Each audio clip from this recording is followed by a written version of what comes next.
resize all your photos, you should have something like this folder with the originals. That looks kind of messy.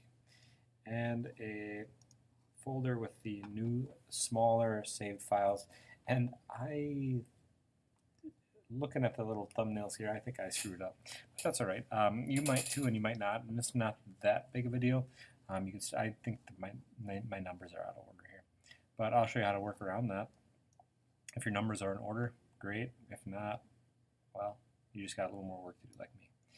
So once I have them, I'm going to open up a new document. So I'm going to go start a new document, and I do that by clicking File, New. And I didn't just make up these numbers I want to give you here. They have a reason. So our pictures were 5 inches wide by 3 inches, a little over 3 inches tall. And so I'm going to make it about 5 inches tall and about 30 inches wide. So I'm going to do about 30 inches wide here, about 5 inches. And if you do 7 inches tall, that's okay. Then you can always adjust it later.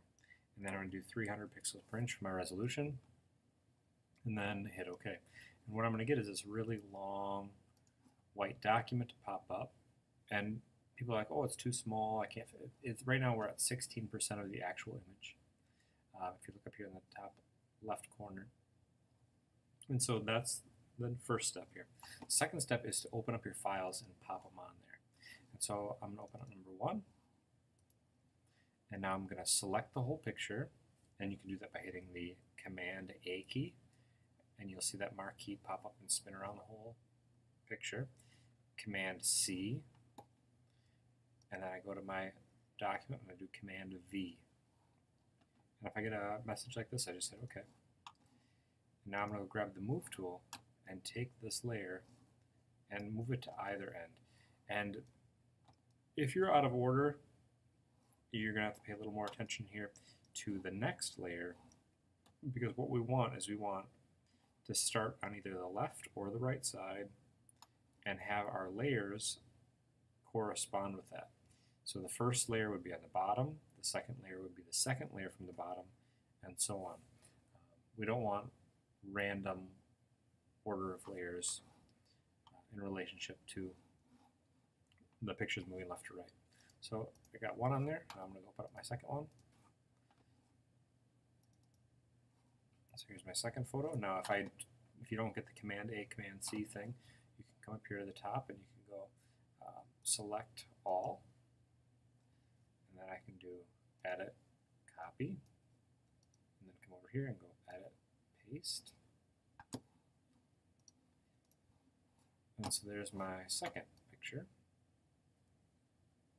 And I'm actually working in the opposite direction here. So my photo is trying to go this way, so I'm just going to need to readjust. Now a handy feature of Photoshop is when you have the Move tool, and the Move tool is right here at the top, is if you check the Auto Select button, you can click on any layer. Now sometimes this will mess people up later on, but you can check that box and move whatever layer you click on. So now I can move this one back down here. And so right now we're still going all right. I've got my first layer on the right, and that's also on the bottom. My second layer to the left of that, and then that moves up. So now let's close out of that one, and then go open up the third picture. Command A, Command C, Command V, and I've resized these. And so if you paste a picture on here and it's way too big or way too small, you did something wrong with the resizing. This one here, I'm just going to leave. I think this might actually be an extra. I'm going to leave that off to the side. I don't think I need that one. Let's go find number 4. You really only need 30% overlap, and you can see I've got way more than 30 going on here. And so I'm just going to leave a couple photos out as I go.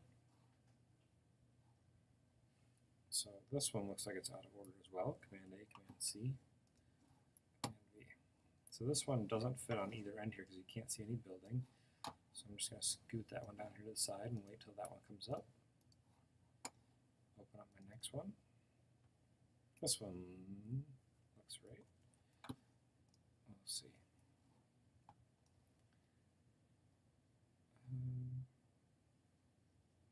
That's a duplicate too. So we'll close out of that one and then go to number 6.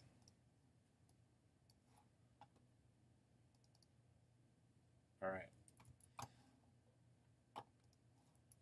And so I'm going to scoot this one down and just get it close to where it needs to go. I'm not going to zoom in, I'm just going to get it close to where it needs to go. Not exactly. Close out of that, and then open up the next one.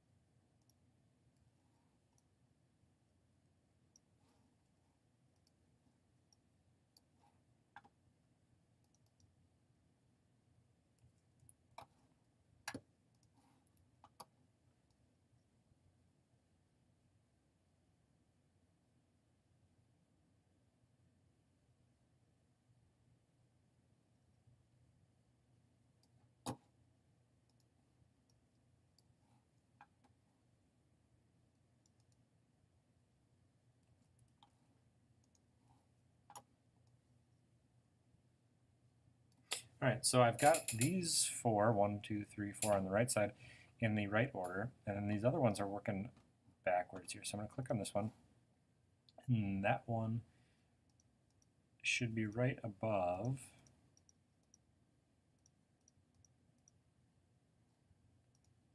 number 8. So that one should be there. So now this is, you can see the layers on top of the one underneath it. I'm going to get that close to where it goes.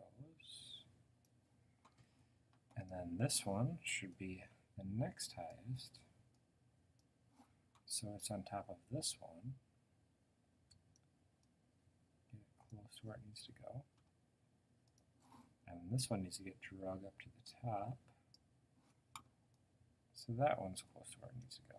Now this one over here looks like it's just extra. I'm going to delete that. And then I'm going to go rename these. So I got 1, 2, 3, 4, 5, 1, 2, 3. Change the number on that, 3,